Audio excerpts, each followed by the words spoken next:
Hey everybody, welcome to the Flexible Dieting Podcast. I'm Joe Klemczewski with Kevin Brunacini and Austin Kiergaard. We're going to talk about intermittent fasting as a segue into what I think is more clinically or practically applicable, which is just how to use meal spacing and timing to your advantage, even if it does include some pretty large fasting breaks. So I probably learned about just different fasting techniques in my first doctorate, where I had to have a course on it. And there were some medical applications and then a lot of health parameters, probably some of the things I recently reviewed that just didn't stick with me back then. But one of the things I know that we had to do, or I should say it was kind of extra credit, was do a fast of your choice. And I chose the most aggressive, which was a pure water fast. My intent was 7 days with a fast. I made it to 5. And I just kind of felt I wasn't feeling like I needed to break that fast, but I thought, I kind of got what I need out of this. The weekend's coming up, and I just broke the fast gradually. But in those 5 days of nothing but water, it was pretty enlightening what a fasting process is like. Then as part of that course, I opted to do a 1 meal a day, 1 day a week fast, which is a little bit more part of current research in terms of weight loss and health principle. And now, of course, intermittent fasting is the latest rage in pop culture. And I think there are some really great things to take away from that and learn. In one of our Flexible Dieting Institute research reviews, we did a series on fasting techniques and fasting principles. And I want to touch on some of those because, again, I just think there are some great applications to understanding a little bit more, getting a better grasp of the metabolic switch, metabolic positioning, glucose disposal, what that means for overall health implications like A1C and just obesity, gaining weight, having control over that. So first to you, Kevin, as a nurse practitioner and somebody who works in academia now, teaching future nurses and nursing practitioners, is that what we call them? Is there any place for this? What do you think about this from a medical perspective? We're going to need to do a topic just to get my titles right, but Yes. that's another. It's interesting you asked this because I was fielding this question with a bunch of students in my lecture last term. I don't think I convinced any of them. If you've asked me 5-7 years ago on IF, I would have been very, that's a little extreme, even would say that, but I would have been pretty, dead set on the implications of what it could be providing. I didn't use it. This was past my active weight loss, so it was just more or less experimenting with different methodologies of how I could maintain. You would have been cynical, like you don't need it, it's not a thing, or the opposite? I wasn't cynical of it. I was actually in favor of it just because at the time I was practicing it Sure. purely just out of sake of functionality of, I'm in the hospital, or I was out of the hospital, I was been in clinic and going through rotations. So it was just a matter of convenience where I didn't want to have to worry about eating every few hours. And therefore I would just utilize the longer stretch of fasting during clinical for the most part, or at least half of the day. So that's why I just utilize it in that way, but rather than really anything else that probably what we're really discussing. So, but to that to that point of just practicality and usage, I'm all for experimentation. If clients want to do it or they do it and they like it, cool, fine. As long as they understand the pros and cons of and this maybe the inherent intensity, especially if you're a new dieter or it's just new process to begin with, then there's going to be some transition adaptations going on that they need to be aware of. But if it works for them to maintain structure appropriately and hunger is controlled sensibly, then I'm all for it and to each your own. But in a general sense, I'm not one to off the cuff recommend it. I don't even myself anymore use it unless it's a kind of a last ditch effort for I find myself to be a grazer when I am at parties, or which isn't often, or if I'm just feeling a little indulgent, I will make that psychological cutoff for myself to say no more, and I'll utilize that as a strategy. Yeah, and I know for myself, dieting with a slower metabolism, and this is a good application point. I do need more time between meals to tap into body fat stores and to reach higher levels of fat loss. So even if you do isocaloric comparisons, there can be issues or differences with that, and we'll get into some animal studies that show the different types of fasting.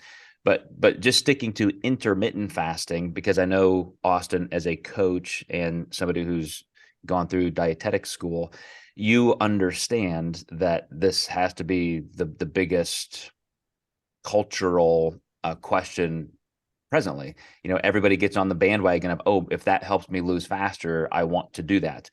For example, a former client of mine texted me a few days ago and said, "Hey, Joe, is it okay to do a 72-hour fast? Not a 24-hour fast, not intermittent fasting, eating one, he just wanted to go 3 days because he felt like he just needed that purge to get his attention. And I'm sure he saw something on the internet about that as kind of an induction.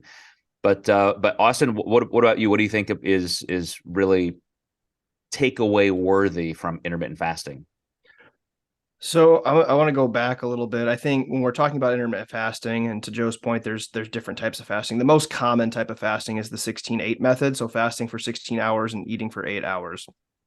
I think there's benefits to it, especially with, seeing things from, like going through dietetics, but also seeing it where it can be beneficial clinically.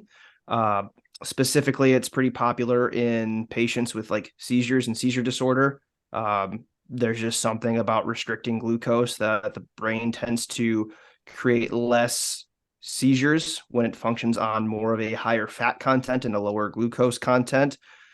Myself, I used to have a seizure disorder. It used to be absent seizures. And I would say when I was a kid, I would have probably rather have tried something like a keto diet than all the things that I actually had to go through for them to figure out what was going on with me.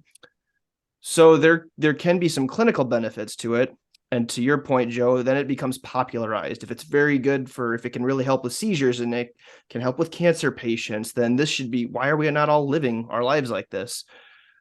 So I say it like everything else. I think there's a purpose for it. I think there's benefits to it. I think it's a tool in the tool belt. I think it's very specific for certain people. I have nurses that have done it for a long time. To Kevin's point, it's because they're in clinic for a 12-hour rotation. It's just easy for them not to eat because they're so busy, and then to have that 8-hour window.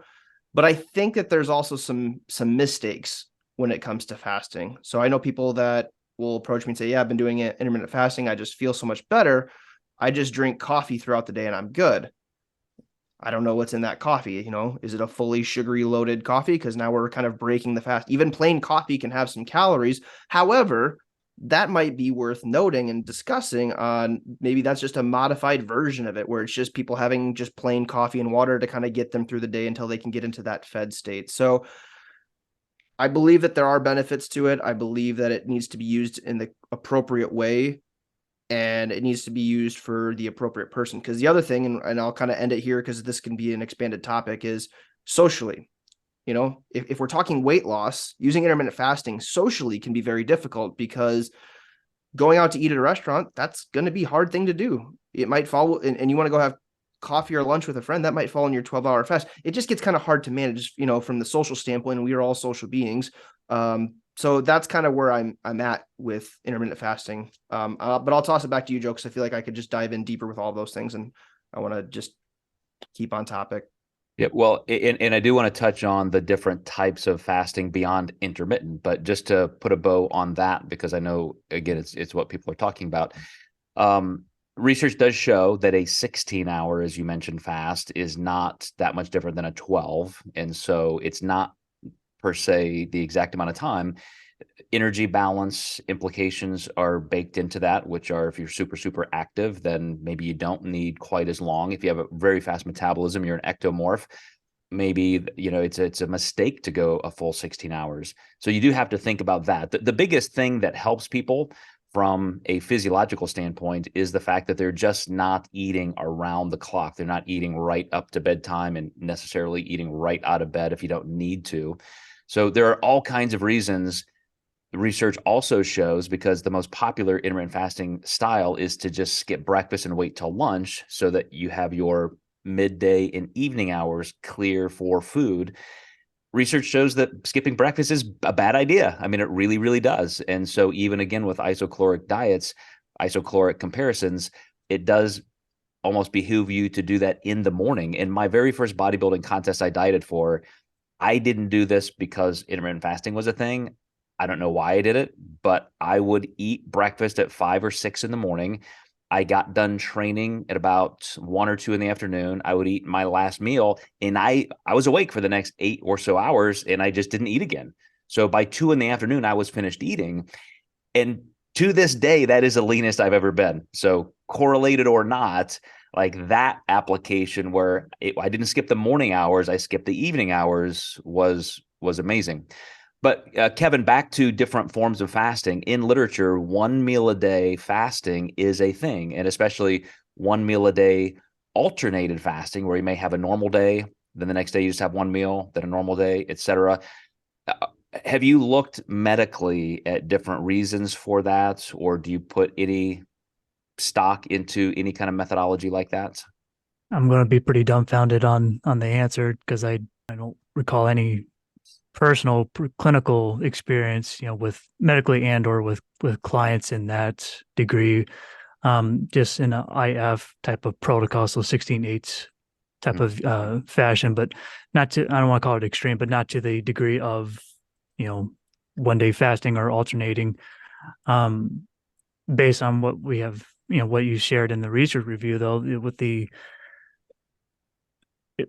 I could extrapolate some of the anecdotes from clients that do intermittent fasting protocol, their hunger certainly does improve for most part. In some instances, some clients may say the opposite, but in general, most, for the majority speaking, most of them do have improved hunger signals, hunger cues, I should say. And I would, based on what you have said in your research reviews, that has been further heightened when you have more intense fasting protocols, that the hunger does improve due to glucose sensitivity improvements, et cetera, et cetera.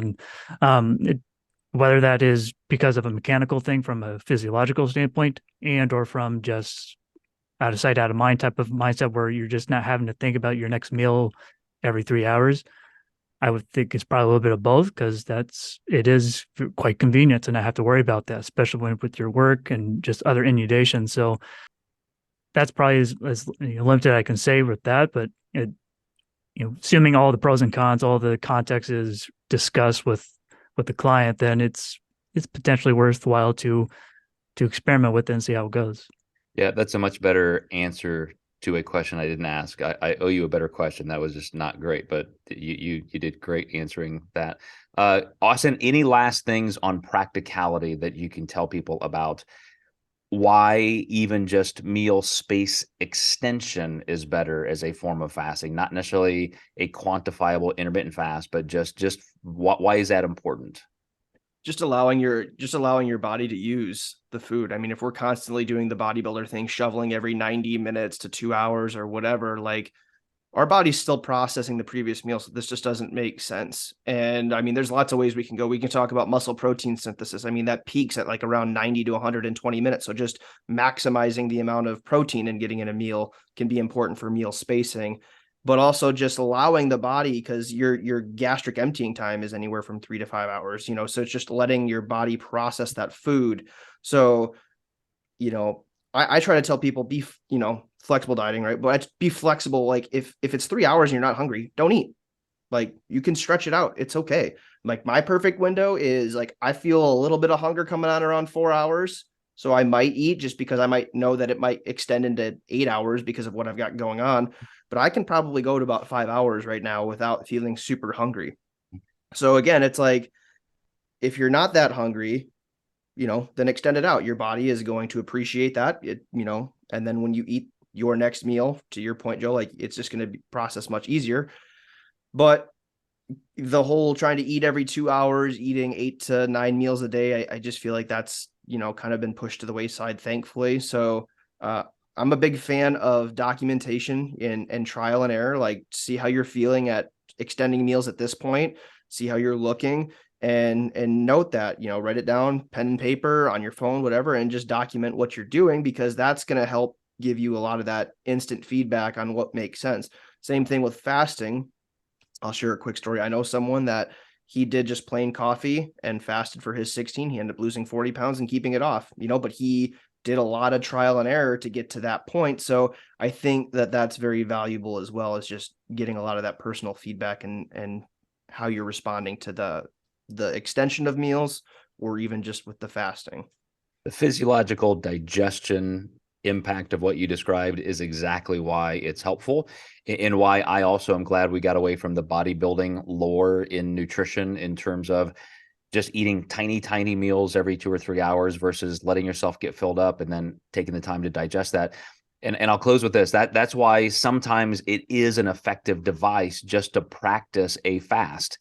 What Kevin was mentioning in research is that with animal studies, with ad libitum eating, when they're not restricted, once they are done with a fasting round, mice would still lose weight as long as they got to eat 1 meal a day. As soon as you take food away completely, then they're going to binge, and you just get in that starvation mode. So if you want something just as a little bit of a gut check and to practice this, do try a 1 meal fast. Not every day. That's not your protocol to eat this way for a dieting process, but just to say, you know what, on Monday or Friday or Wednesday, whenever, I'm going to not eat all day until dinner. Then I'm going to have 25% of my normal calories at dinner, normal dinner. Don't get crazy. Don't binge. Don't let hunger get to you. Just do that.